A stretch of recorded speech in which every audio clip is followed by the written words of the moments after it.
Hello, everyone. Welcome to my live video. I am Phil Svitek, as you can imagine, and I thought this would be fun to do as a follow-up to the documentary that I put out, which essentially in 20 years chronicles or not 20 years, apologies, in 20 minutes chronicles 20 years of my creative journey and kind of highlights things before I really got started, right? So a little bit of my childhood, where I grew up and things like that, and then touches upon all the various things. Now, even though it's 20 minutes, it felt like a good length to not overstay its welcome, but at the same time it doesn't dive in as much as I certainly would have wanted on certain things. Like, there's so much that got left on the editing room floor, as they say. Uh, Watching it, people have sort of written to me about how inspirational it was and how they didn't know aspects about me of X, Y, and Z, things like that. And so today I wanted to essentially do an AMA of sorts, ask me anything.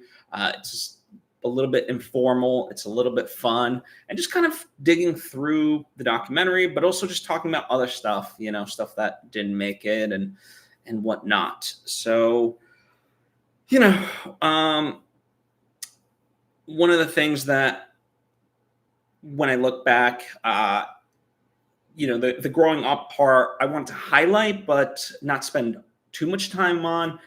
But it is interesting, kind of growing up. My grandmother really was my teacher in many ways. She taught me a love of learning and how to learn specifically. And I say that because I had gone to actually first grade in Slovakia.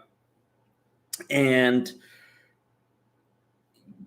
while I was there, it was my grandmother who I stayed with. So my parents were back in the US. And because of that, my grandmother was kind of like a parent in many ways. And so, I would come home from school. She would help me with my homework and how to do it and things of that nature. And so she really was very formative in general because, she just absolutely helped me shape my love of learning, really. And and by the way, thank you to all of you guys watching this. I will be answering various questions that have kind of been pre-submitted, but at the same time, if you have any questions in the chat, feel free to ask them there. For example, I see Fern, Ronay, and Howie are there. Fern was a part of the documentary. Howie sadly was not, but two very incredible people in my life for sure. And by the way, if you're watching this after the fact, I get it. Unfortunately, you might not have gotten to ask a question. So comment down below, and I'll try to get to it just via comment, or maybe I can do a follow-up episode or something like that. I don't really do live videos, but if you guys enjoy the format, maybe I can do a few more here and there. And the other kind of aspect that people really enjoyed about it was the high school films, right? And we all kind of enjoy seeing the early work, what made the person before they hit it big. Now, I use the term hit it big very loosely. In many ways, I'm very successful and very grateful. Like, the younger me would be in awe. But certainly at this point in my life, there's big ambitions that I have that are further than, than this. So I always just keep moving forward. But the high school films, there's so many that I did. And it really was just about creating and churning them out and just getting anyone involved who wanted to be a part of it. It got to a point like my ambition far exceeded my reach, sort of thing. There's a clip in there of a thing called Last Blood, which is kind of like a 1930s detective noir. And that was definitely like just this grand ambition. And it was filmed sort of not make believe, but there was parts that like became warlike and whatnot. And we just shot it. And it's like, even then, like you're, let's say, on top of a roof, imagine you're on top of a skyscraper, right? Like we just kind of trusted that the audience would see it, be able to use their imagination in that way. And honestly, that's kind of what did slow me down, going from high school into college, was that I just had these like big ambitions that ultimately, it was just kind of tough to really create, because I had such like lofty goals. And you saw even like a clip from How to Escape the Matrix. I actually did another short film inspired by the Matrix called Preload the Matrix.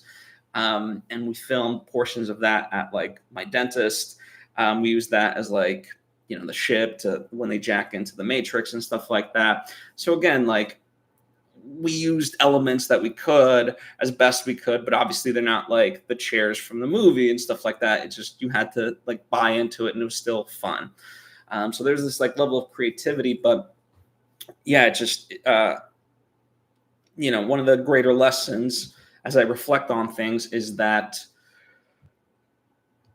it's okay. You have to use that same creativity, that same aspiration, but assess what you have in front of you and, utilize that rather than be intimidated by what you don't have.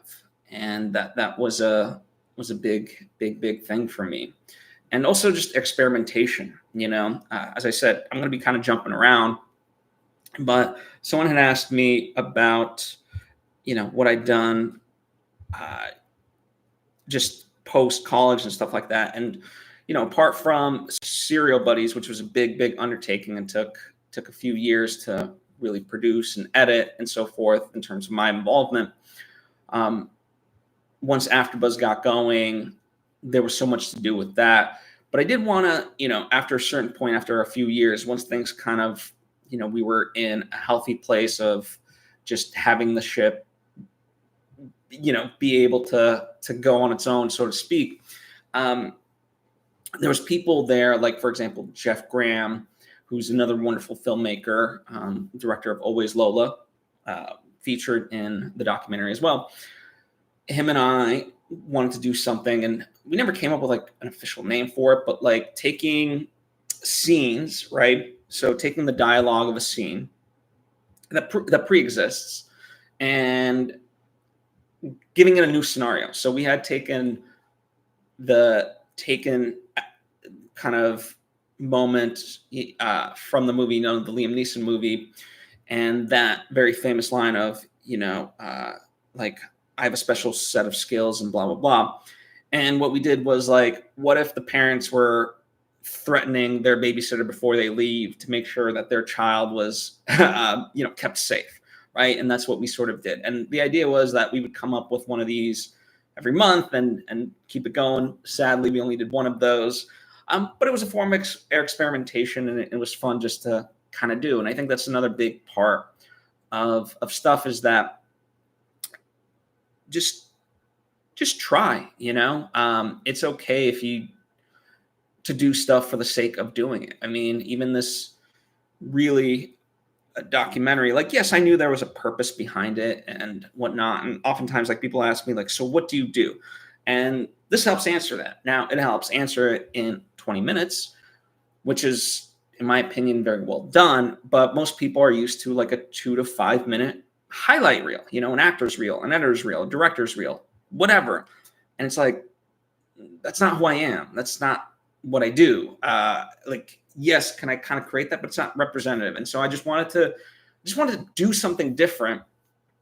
And this just kind of came together in that way. And that's really special to me, right? And so, I was talking with one of my friends, Alina Vision, who's featured heavily in the doc, and she was saying, like, now you also have this, and like, for kids or like just people in general, like, it's just there, and they can look at your life and be like, oh, this is who you are. And it's like, yeah, for this duration of time, for this time period captured, yeah, that was me.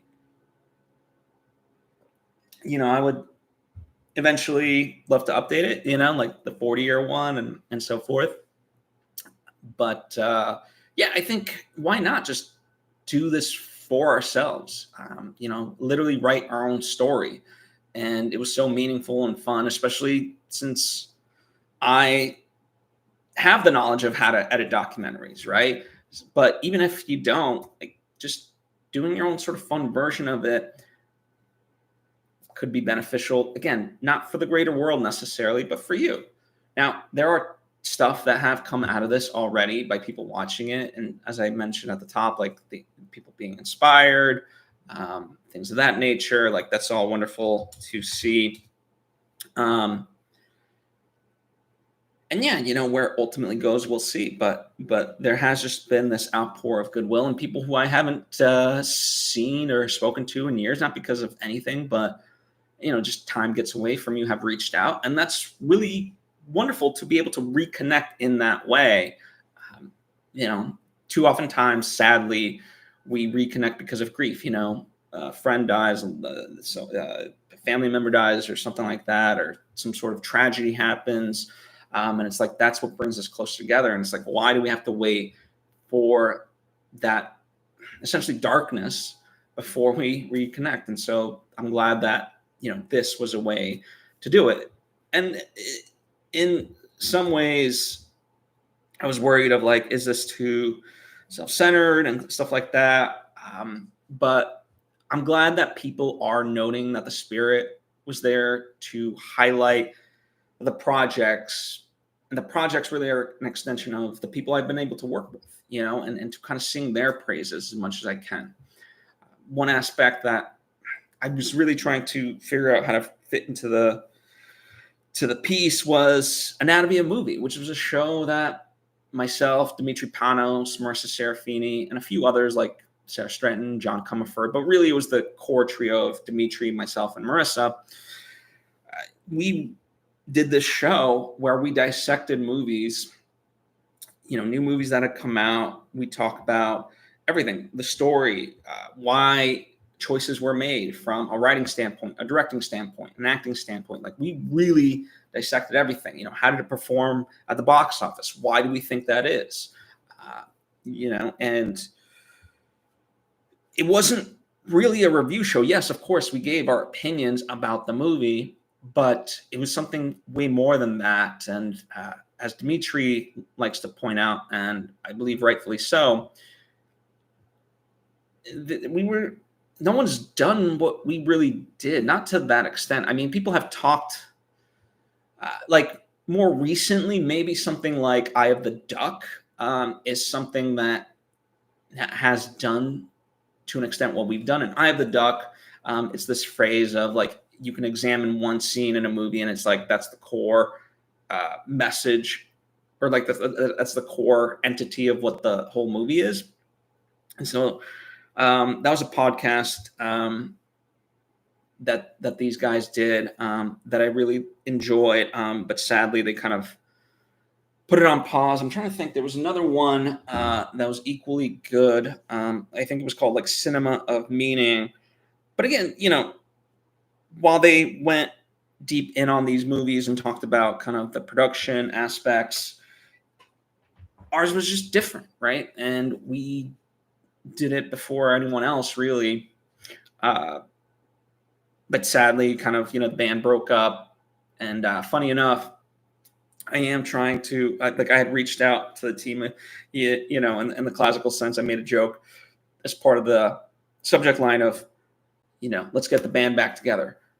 Period. One dot last dot time dot, right? Like the old sort of Western notion of like, you know, come back for this one final job, right?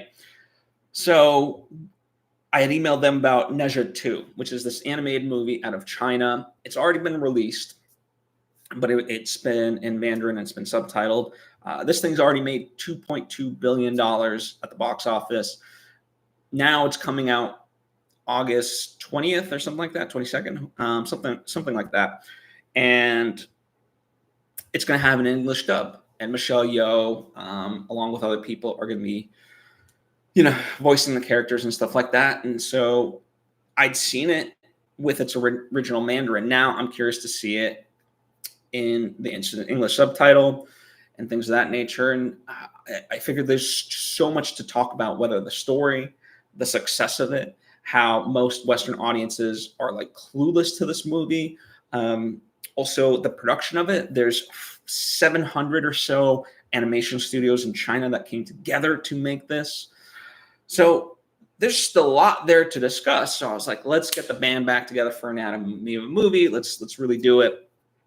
And yeah, I'm looking forward to that. Hopefully, I think we can make it happen. We should be able to make it happen. So look out for that after the movie comes out in late August.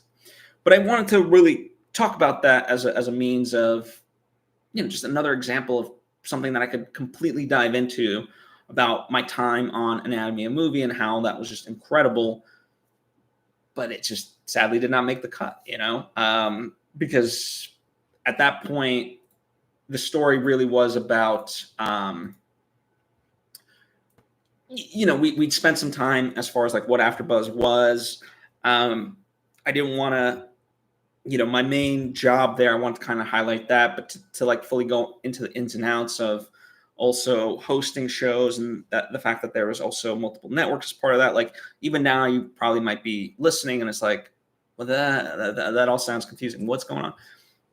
In short, there was AfterBuzz TV, which got things started. And that was, in essence, the ESPN of TV talk.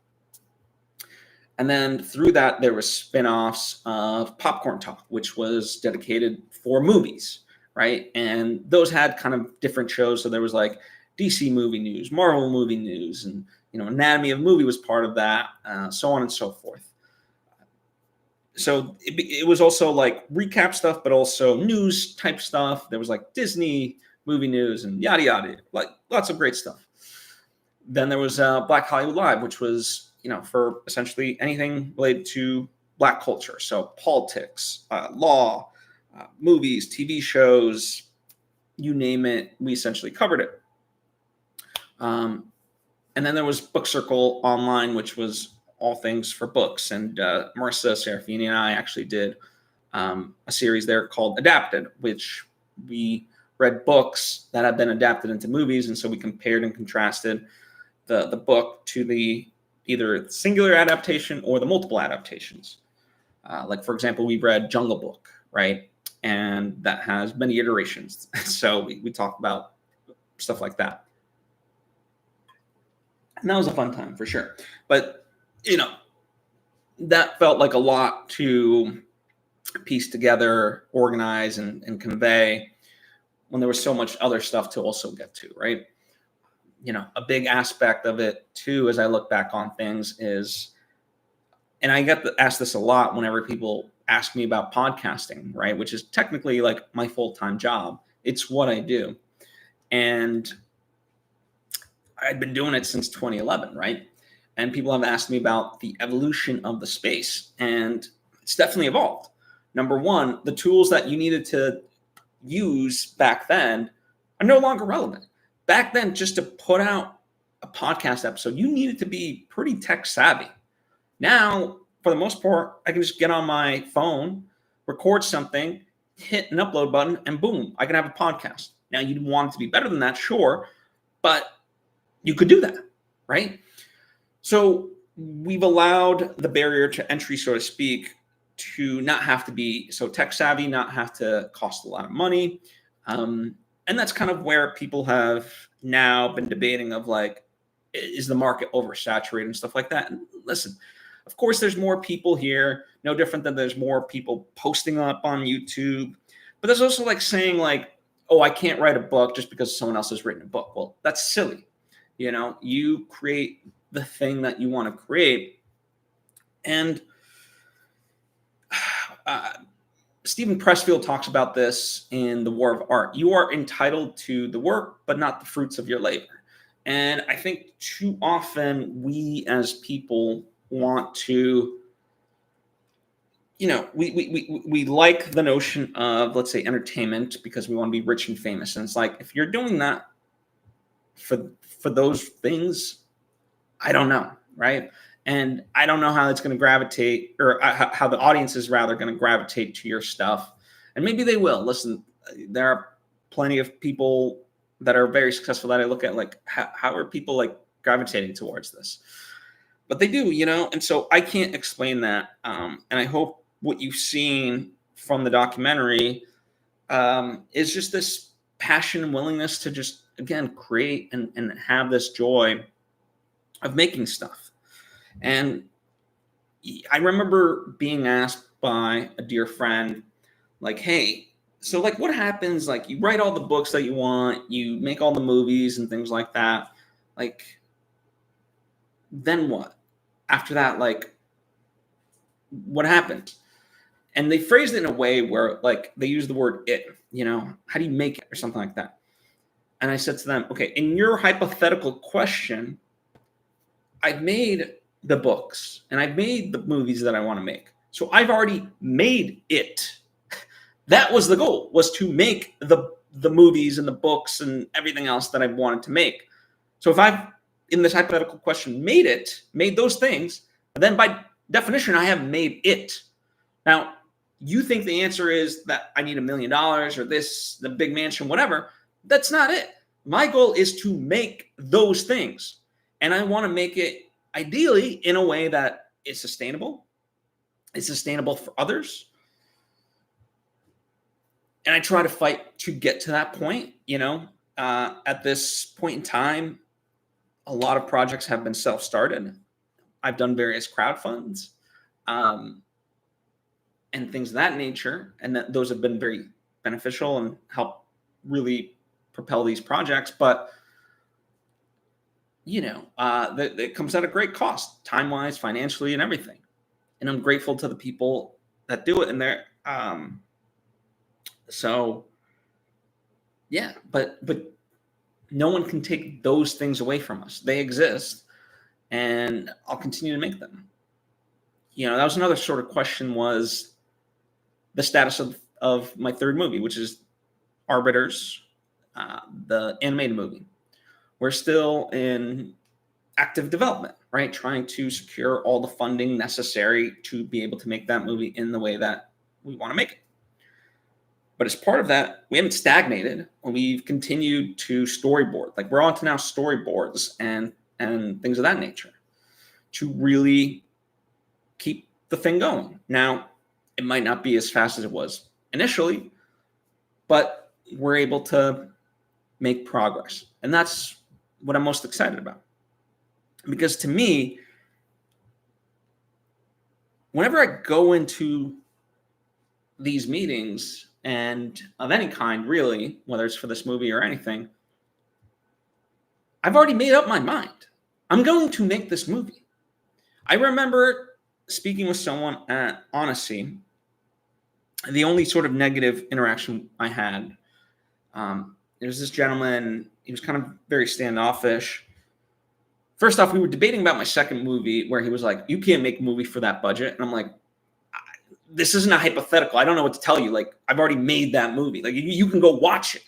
We can debate the quality of the movie, but you can't say that you can't make a movie for that money, because I've already proven it. Like, I did it. Like, that is not in question. The movie in question is Finding Love in Bogota, which you can watch on Amazon and Tubi. So feel free to check it out. If you saw clips of it, but essentially about two groups of American tourists in Bogota, Colombia. One is a bachelorette party. One is two best friends on vacation. They kind of meet, and there's an element of will they, won't they, but it's something much deeper than that. They're all trying to kind of find themselves, and see essentially what they want out of life, right? And that still feels very honest to me to this day. A lot of people that have seen that movie gravitate towards it for that reason. But anyway, I digress. That's a big tangent, I know. The idea, when I was talking with this gentleman who was kind of standoffish, he's like, well, a lot of people say, this and that. And it's like, yes, but I would hope my track record, and not that he knew me, right? But to the people that do, like my track record has indicated, once I set my mind on something, I'm going to do it. Now, it may take time, but I'm going to do it. And let me peel away the curtain of that, if I may. By the way, hello, Ken Knapsack, very heavily featured, or, you know, under relative terms, very heavily featured in the documentary, but a wonderful, wonderful human soul that I absolutely love. But anyway, the point being, let me peel back the curtain. So in the doc, we highlighted my books. One of them was a novel about Slovakia, right? It's a coming of age story.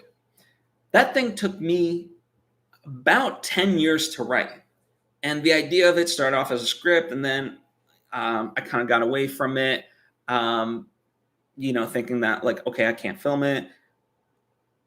And eventually it was like, okay, well, it's still a story that I want to tell. Maybe I can do it as a book. And then I started writing, and slowly and surely, I would write chapters. And then I started to meet various people that wanted to help me with the book. So the first person that unfortunately didn't get praise in the documentary, but Violet Kanyan. She's someone tremendous. I absolutely adore her. And she worked with me. She loves books. And so she helped me out as far as revisions and kind of helping me shape the story. And then later on, once I actually really started to have something, it was granted still bloated and overwritten and very melodramatic. I had stumbled upon Emily Krempholz, who is an author in her own right, and she's actually got a book coming out in mid to late November. And I'm super excited for her. It's her debut novel. I'll try to note to self, link to it in the description. But if I forget, just send me some comments. Hey, put the book there.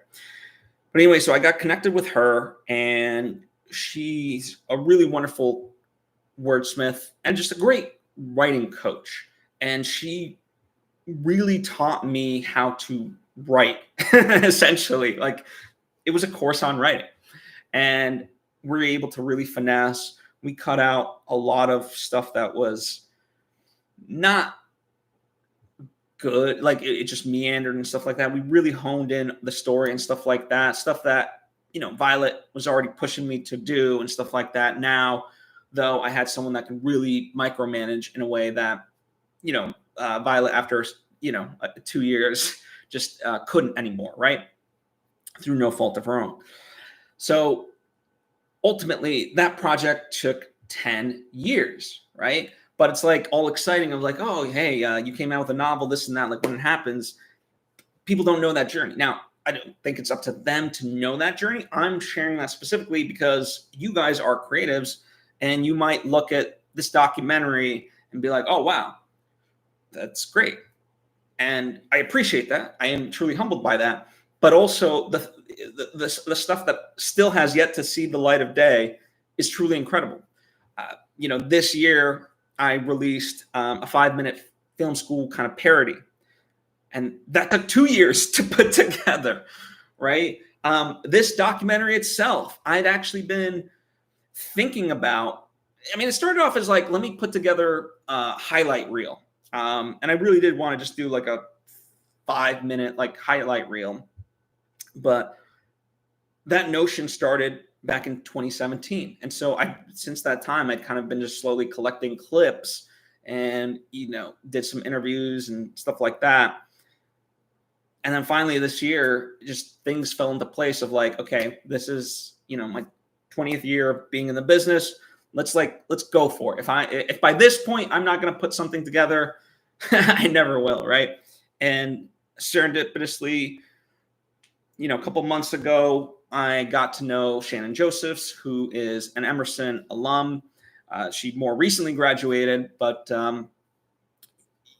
we got connected. And at the time, like, I knew she wanted to be an editor and stuff like that. And we needed some stuff done to help around the arbiters. like behind the scenes editing and stuff like that. So I said, okay, let's do this and whatever. And then as I got to know her, I really enjoyed working with her. So I was like, okay, let's do the parody video. And then it was like, okay, now this is like the big project. Like, let's do this. And so she really was a big catalyst in helping me create this. And, that's another thing of like, I've never been afraid to just take those risks. And when I say risks, funny enough, like a criticism that I get from some people in my life, and it's not ill-intentioned, let's say, but they'll say like, everybody. Trust me, I don't know everybody. Number one, if I did, the Arbiters would be fully secured in terms of financing. We'd be off to the races, right? And there's people, even within that like I'm still like literally looking for. If you knew the list of people that I'm like trying to get to, and not necessarily like just that I know their names, but just who they are, like like someone that's good at X, Y, and Z, someone that's the best at this, right? That I'm trying to get to. Excuse me. But the things you see, it's because I've gone after it, and I keep going after it, and like it's for me, I'm okay to make a fool of myself. Just as a recent example, I went to Annecy, which is a place in France near the border of Switzerland. And every year in June, they put on the world's largest animation festival as well as market. And me working on an animated movie was like, I got to go. This is where this is where the people are. I got to go. Call me Ariel, Little Mermaid, because I want to be where the people are. That's a joke I make with my producer, Astoria Hill, all the time. She gets a good chuckle out of it. Anyway, and when I went there, it's like, I am there to make the most out of this. And so I had seen numerous pitches, and, it's like, okay, what is it going to cost me to just go up these filmmakers? And listen, I can't offer them anything necessary. I mean, I shouldn't say that because that's also not true. But for the most part, they're looking for something very specific. I'm just, at that point, a peer, but also more so like a fellow admirer, and that's just like, hey, holy shit, you have something really amazing here. I want to let you know, and I know it's tough. I don't know how I can help you, but I want to see you succeed. And because of that spirit, I got to meet many people. But just honing in on one particular example, there's the studio that's done a number of projects that I absolutely love. And, we got to talking, and there might be a mutual beneficial relationship. And I remember like we did a follow-up Zoom session, and they were asking me certain things, and I kept giving them the answers. And at some point I was just like, by the way, for clarification, I'm not looking for a percentage or a sales or anything out of this. Like, I just know how hard it is, and I truly believe in what you guys are creating. And I've been the recipient of a lot of goodwill, and that's what I want to give you. The payoff for me, if there is any, is that we'll get to work together on whether it's this project, the next project, whatever. But if nothing else, like I just want, I truly, based on their pitch, really love that idea, and would love to see that idea out in the world. And yeah, in that way. And so I'm not afraid to put myself out there. I'm not afraid to sort of in many ways be a fool, just wear my heart on my sleeve, and knowing that like regardless of what happens, regardless of who I'm in a room with, I genuinely know that like with the Arbiters, that's going to be my next movie. Now it could take the next 3 years, it could take the next 5 years, 10 years, it could take the next 100 years. But I know it's going to get done. Up until my last breath, I will continue working in some capacity to get this movie over the damn finish line. And I'll never forget when the team and I were at LA Comic-Con talking about the Arbiters, And I've done multiple panels of this, but this was the first time we were like presenting like a case study specifically of just one movie, ergo this movie. And someone had asked a very poignant question of like, how do you choose the projects you want to work with or work on? And that's a good question because we all have limited time and stuff like that. And there's plenty of times like my friends come up to me and like, I would love to help them out. Now I have unfortunately less and less time, but you know, my film gear is available to them if I can help them out. And honestly, that's partly why I create all these episodes, is because one of the biggest benefits is whenever someone asks me, like a friend of, hey, do you know about X, Y, and Z? I can just literally shoot them an episode or like, you know, a few episodes of like, here's literally episodes on the topic. Go listen to it. It's got everything you need. And they're like, oh my God, that's so wonderful. But anyway, the question of how do you choose? And so I gave answers that were honest, and so did other people. But then it was Sarah Stretton who actually brought up something really good. And it's something that I didn't notice or think about because it's so secondary to me, but it was good of her to identify, which was she gravitates towards people who she knows are going to complete something, because there's many people that can have a great idea, but you just know. And I know you know people in your life that, you know, bless their heart, have a good spirit, but just are not follow through kind of people. And if you're going to invest time, potentially money, even if you're being paid, like you still want to see a project come to fruition, right? For like, just as a quick tangent, the Roadrunner movie, when Warner Brothers initially had like scrapped that movie and it was never going to be seen, it's like, that was heartbreaking because it's like that movie was done. And to, you know, so it's, even though everyone had been paid that had worked on it, it's like, they yes, that's great, but they made it with the intent for it to be seen. And so I'm glad that actually has a happy ending and the movie will be released. But the point being that that sort of spirit, I think encompasses us all as true artists, right? The ones that aren't doing it for the fame and the money. And yeah, when she said that she looks for people who you know will complete it, it just hit me of like, oh, I understand why Sarah chose to work on this, because she knows by hell or high water, I will figure this out. And something that I say that a lot of people think is very arrogant, and they're like, how could you say that? Is that I've never failed in my life. People are like, what are you talking about? I've taken missteps. I've taken plenty of missteps. But the thing that I intend to do still finds a way. And so even with The Arbiters, it's not completed, but I haven't failed. I've taken many missteps. And, you know, I was even talking, there's been some like bigger things that we've been dealing with. And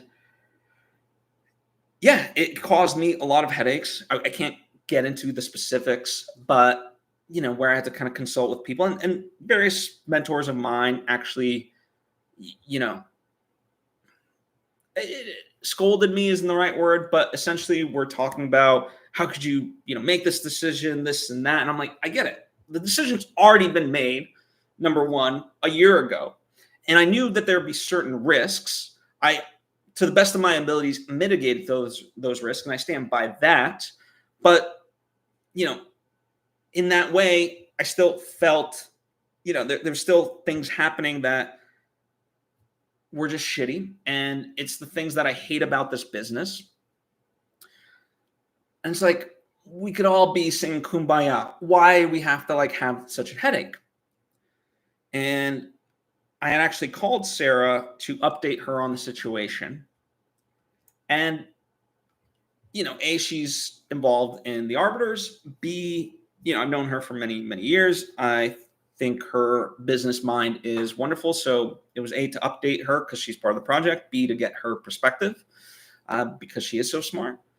But yes, there was also a side of me that like she's also my friend, and like I was kind of being vulnerable, especially like I'd gotten beaten up from everyone else in my life. And I thought she, knowing her, I thought that she would have also just piled on more stuff and been upset of like, well, yeah, that was kind of a dumb decision that was made. She didn't go that. She said, listen, it happens, you're going to misstep. But there's a way forward. There's a way to make it work. And yeah, you just have to take certain risks in order for a project to get made. And, listen, you don't want to do things illegally, right? And you don't want to be heinous and toxic and whatever else. I'm not talking about that. But you do have to take the risks if you want your projects to see the light of day. And it takes getting outside of your comfort zone,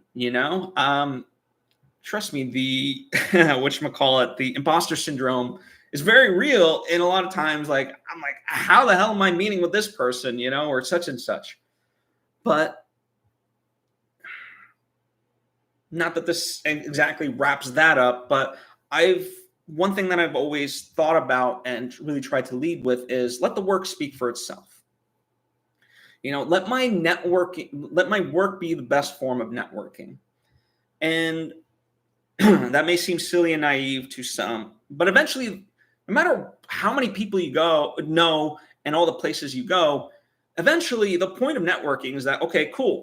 I like you. Okay, great. You've talked up a big game about yourself. Great. We're going to hire you. Boom. Now you got to deliver. And if you don't deliver, then you taint that reputation and you're fucked.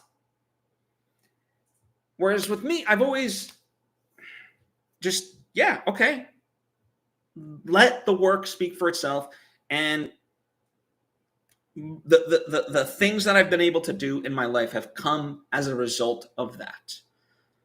And that's the hard thing.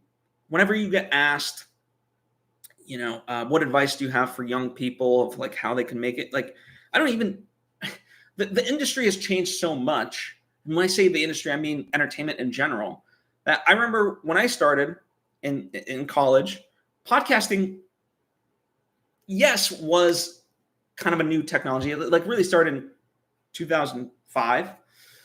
I didn't get involved until 2011, but even then, even in 2011, like it was still very nascent.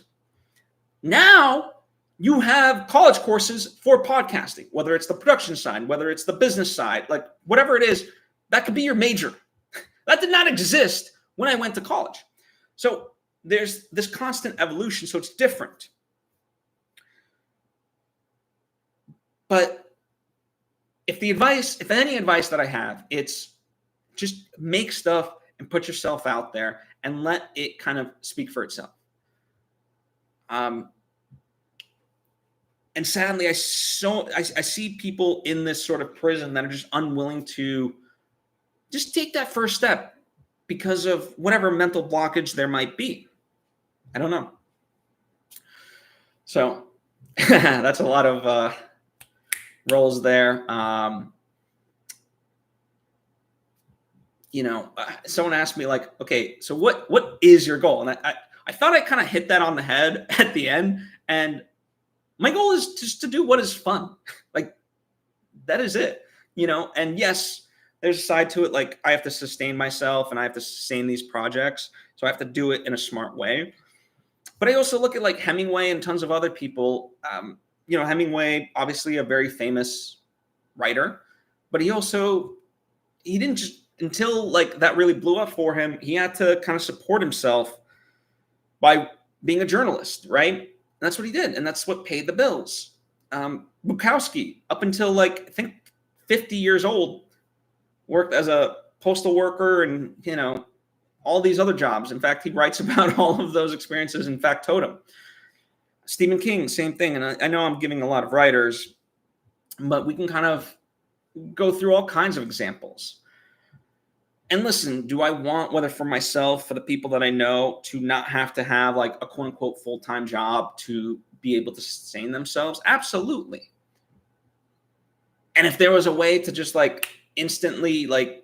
have your art sustain you, I would love that. Some people, God bless them, they find that way. It works out for them. I'm still making my way through it. And so rather than push back against like, well, I should be getting paid. And it's like, but I'm not, right? And that's a sad, harsh truth. I think a lot of times when people start off, let's take coaching, for example. Yes, you definitely want to know your rate and whatnot. But also when you're starting off, your rate kind of is what people are willing to pay you, right? Like the average of what's kind of out there, right? You want to look at like, okay, what people are paying X, Y, and Z people. But when you're starting off, and I'm not saying devalue yourself, where someone's paying you like $10 to edit a podcast episode. That's not what I'm talking about. But you do have to know that there has to be a starting position for you to get your foot in the door. And so when you start off, yeah, you're going to be making a little bit less, right? And then as you get more clients and that trust builds, then you could charge a little bit more. And I think there's also like, I'm noticing a lot of people that do have full-time jobs and want to start to kind of get away from it and not necessarily become freelance, but have clients and kind of control their schedule. There's a vast difference between working for a company and then doing it on your own. And the rate that you still have to establish yourself as that sort of person. And so it still applies just because like your worth is in this area at your job, something, you can't automatically just translate it. You might be able to, right? You might be able to say like, look at all the vast experience. I'm now stepping into this new arena. Like you can lean into it, but you have to be able to justify it and all that as well.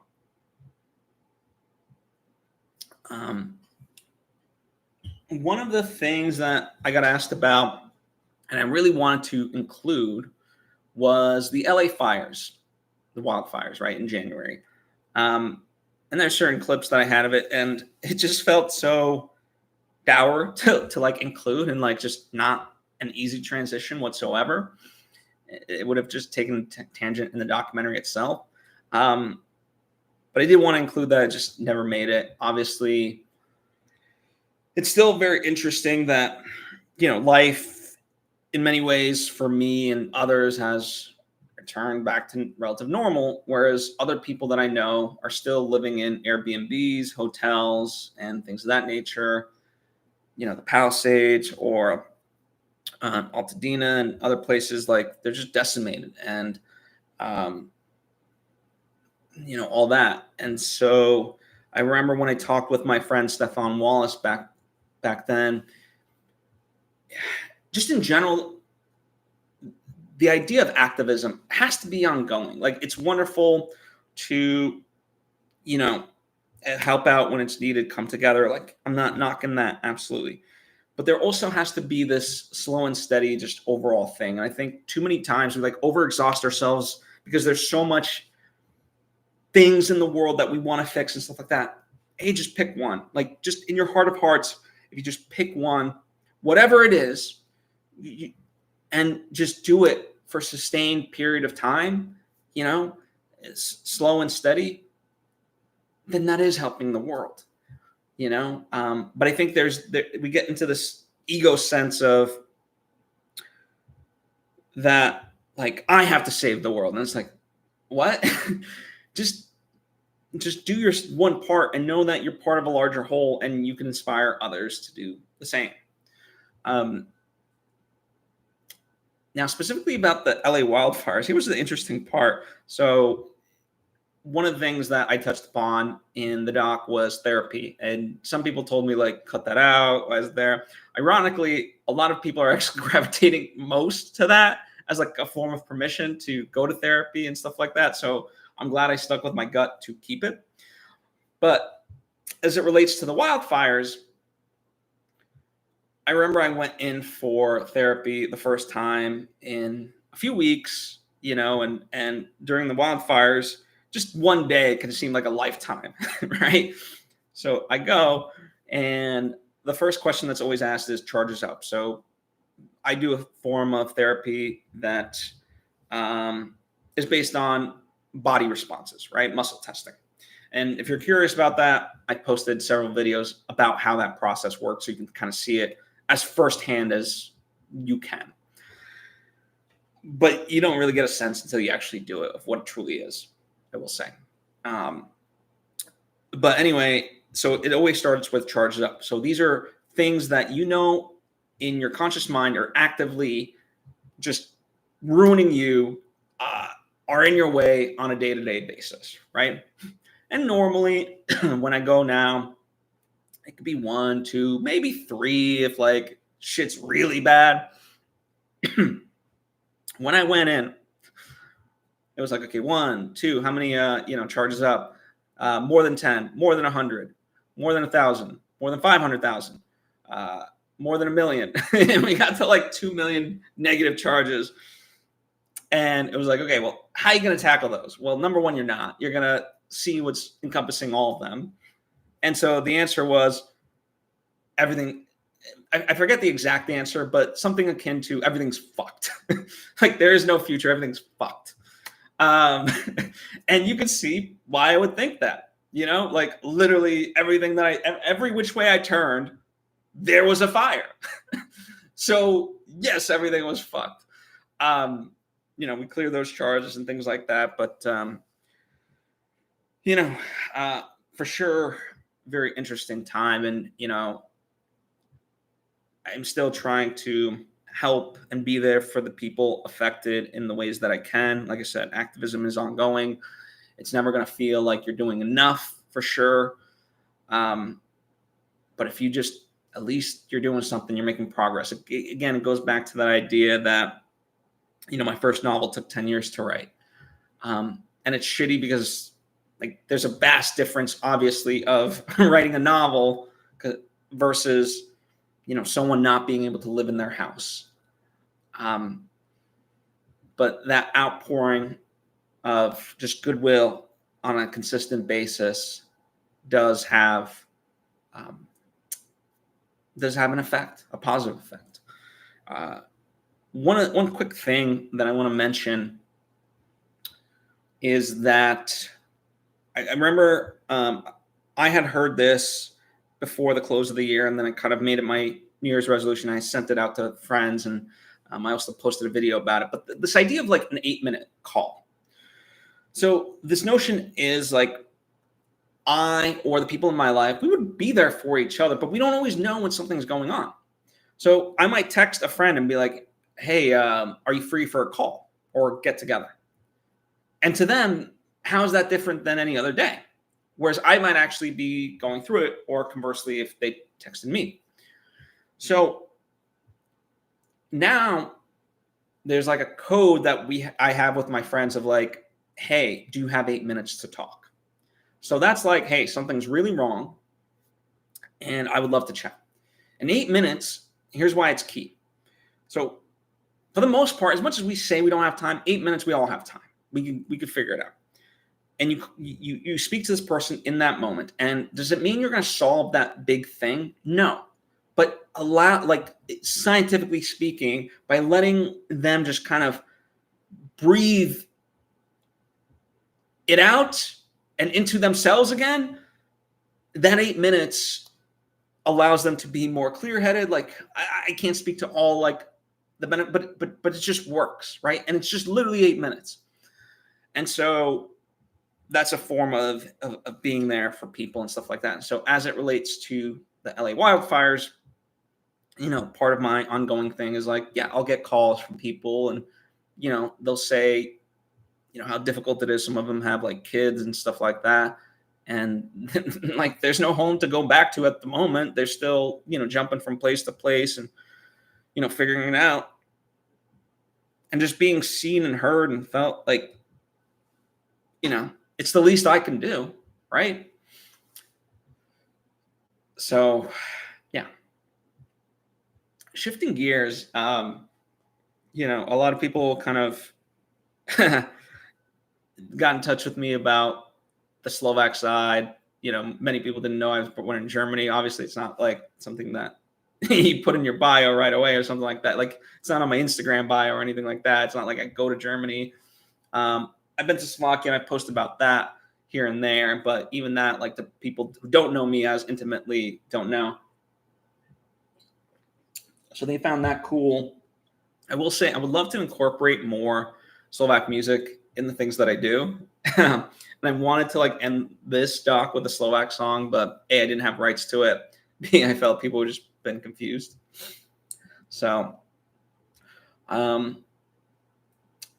a lot of great Slovak music. If anyone's curious, comment and I'll send you some playlists or whatnot. Okay. My next film after The Arbiters, what would it be? Well, The Arbiters is intended as a trilogy. So the idea would be that I would get to make that trilogy. Now, just like with, let's say, Star Wars or The Matrix, the original ones, those were very much standalone movies. That's what The Arbiters is intended as, with room for expansion if it does well, right? That's certainly the intent. After that, I would do a live action intimate film. Like for me, I like to switch things up. You know, I like to try new things, and it's strange because it's like once you find a lane that you're good at, stick to it. But I don't know. It's just never been me in that respect. Someone asked, who do I want to work with? So I'm going to list a bunch of people. This probably isn't the complete list, but there's so many people that I would love to work with. So listen, if anyone has connections to these people, like, let's do it. So first off, Shay Mitchell. I just really respect her as a person, what she's doing. I think she's a phenomenal actress, as well as a business person. Her TV show Thirst was actually a lot of fun. I'd never seen something done in that way. And it's basically a travel show, but whereas most like use food as a means to like talk about the travel, she actually used drinks. So whether like coffee or alcohol, you know, as a means to like talk about these countries, which I thought was very clever. Dave Bautista, a wrestler turned actor. I think he is a phenomenal actor. I would love to work with Dave Bautista.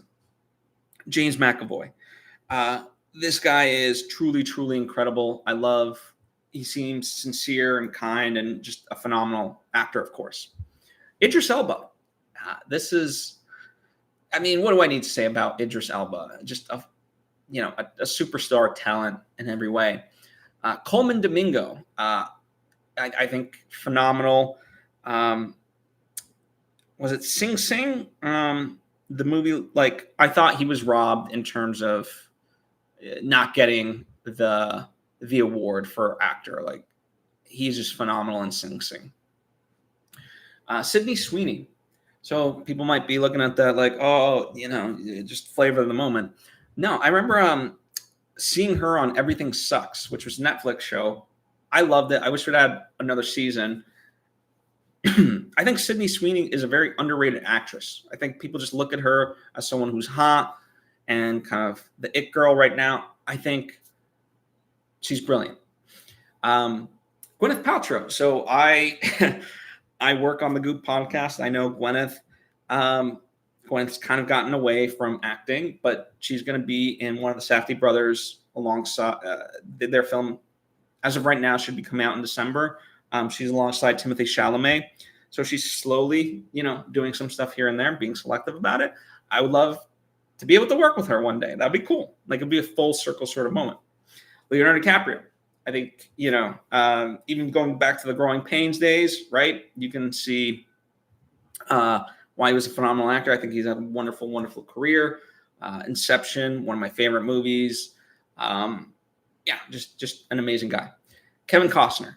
Now, obviously, there's a side to, Kevin Costner. There's the outside elements of like who he might be as a person. I don't know all that stuff, but I just know as an actor, I think he's phenomenal. And yes, I love Yellowstone unapologetically. Matthew McConaughey. He's another one that, like, I think it's just, for the right roles, for the right, like, he has something really special for sure. Marion Cotillard. I've seen her in Love Me If You Dare.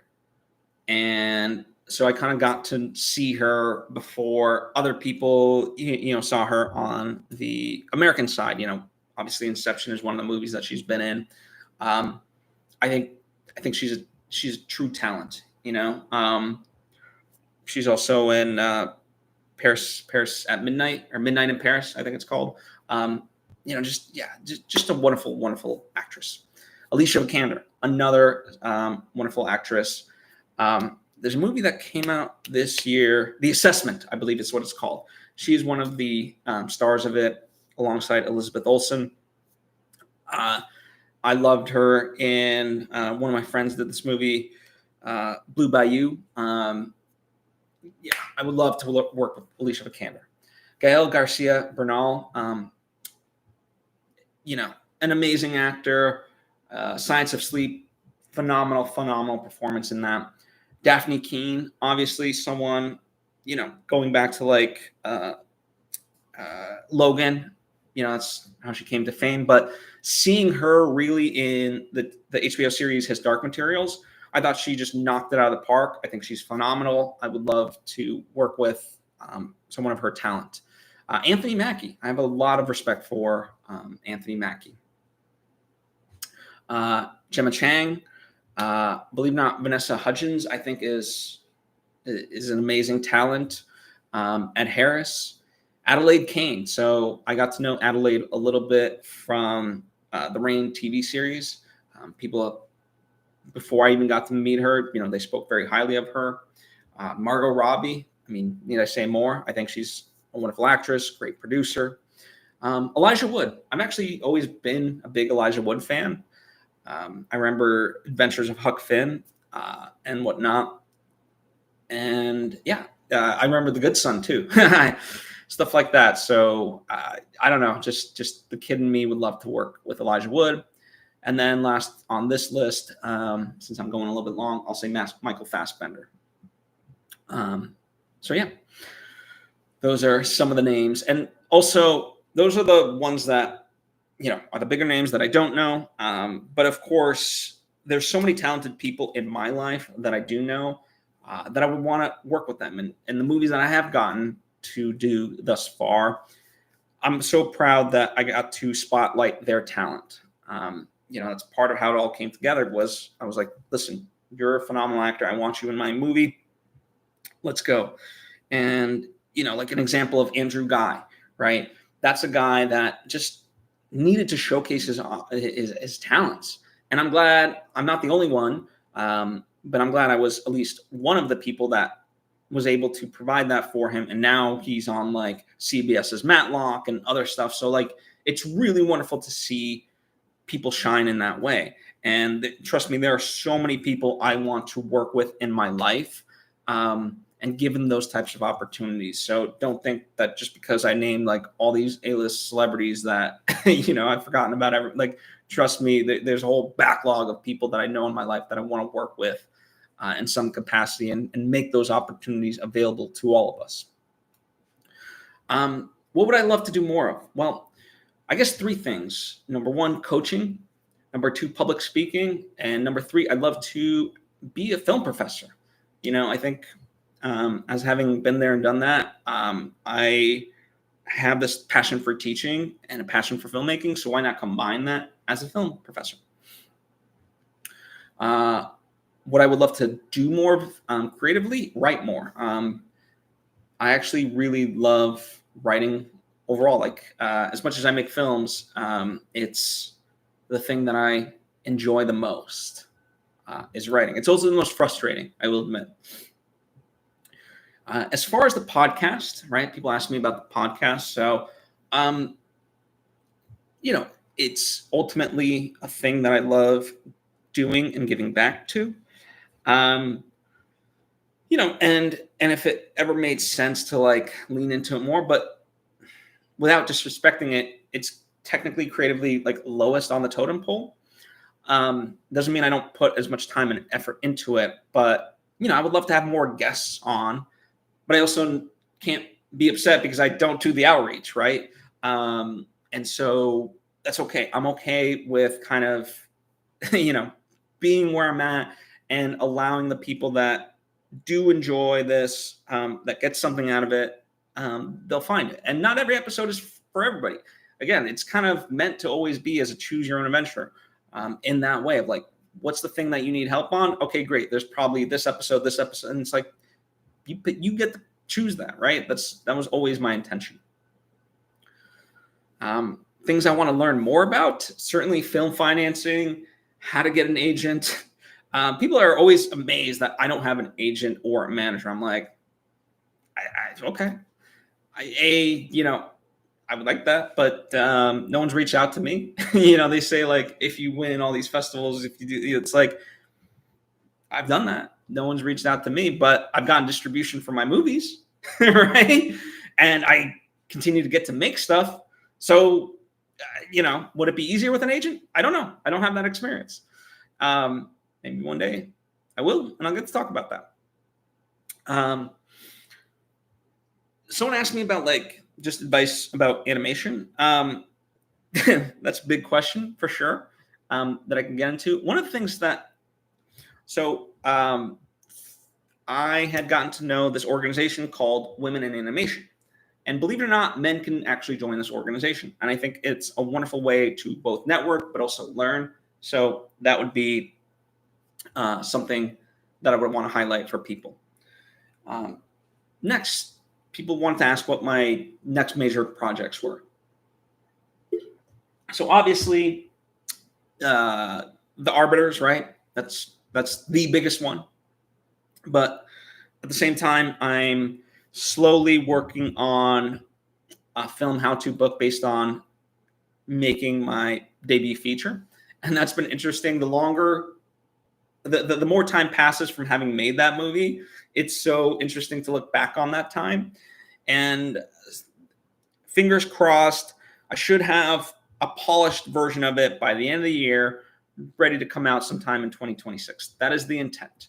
The other sort of thing that I want to do is after that, my second novel, which I've been working on in ideation, and I haven't quite figured it out because, it deals with AI and stuff like that. And so it's like how, especially as AI continues to evolve, I don't want to just be a flavor of the moment. I want it to be something that's a little bit, yes, about AI, but also evergreen, speaks to something larger.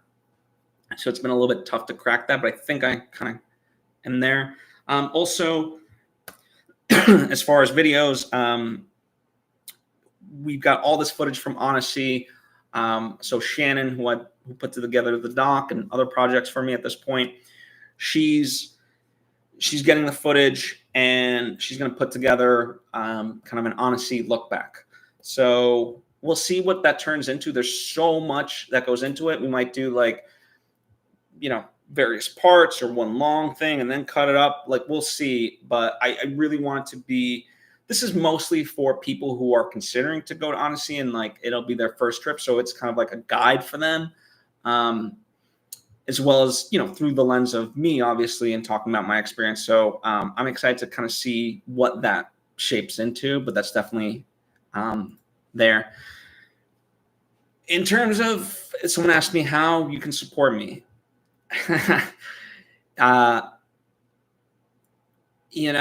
That's a good question. I think, just sharing anything that you appreciate that I do is certainly a big one.